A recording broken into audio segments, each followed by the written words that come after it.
Antonio Brown, you went to Facebook Live. Yeah, Antonio Brown used Facebook Live after the Steelers Chiefs game in the locker room and got head coach Mike Tomlin's anti-New England Patriots blast on in the background, and you could hear the whole thing, everything Coach Tomlin said. What was going through Antonio's mind? Antonio, why would you do that? You're a great wide receiver, Dancing with the Stars participant winner. You don't need to go on Facebook Live after an important playoff victory, recording what your coach says in the background so that the opponent, the New England Patriots, can hear Coach Tomlin refer to them as assholes, among other things.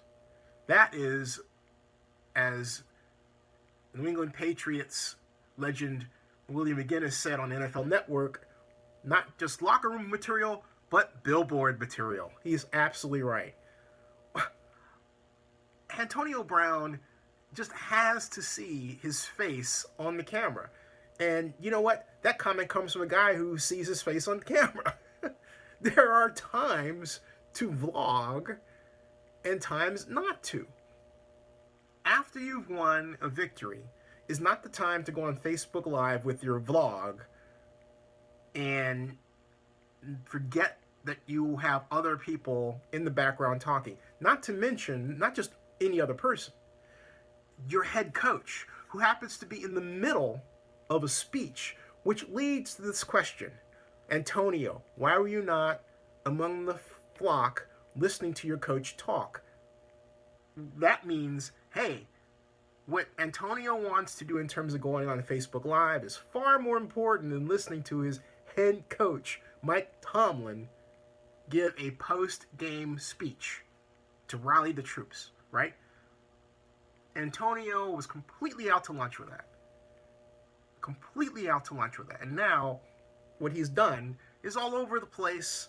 Everyone's talking about it, and there are people taking bets on how, whether or not, when, or let alone how, the New England Patriots are going to use this material, which was directed at them.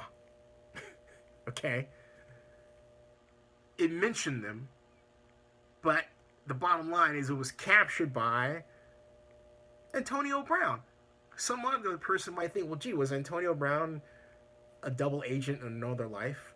To which someone else might say, well, Antonio Brown is a double agent in this life. What do you mean the other life? Wow, what a boneheaded thing to do. It really boggles the mind. It reminds me of that White House skit where the president is on his BlackBerry, ostensibly tweeting, and the First Lady, Michelle Obama, comes over and takes the cell phone out of his hand. Someone needs to go and take that cell phone out of Antonio Brown's hand after a game when he's in the locker room. Just snatch it out of his head. Snatch that thing away from him. Man, keep him off social media. Keep his phone in the locker room off. Put it on airplane mode. Wow.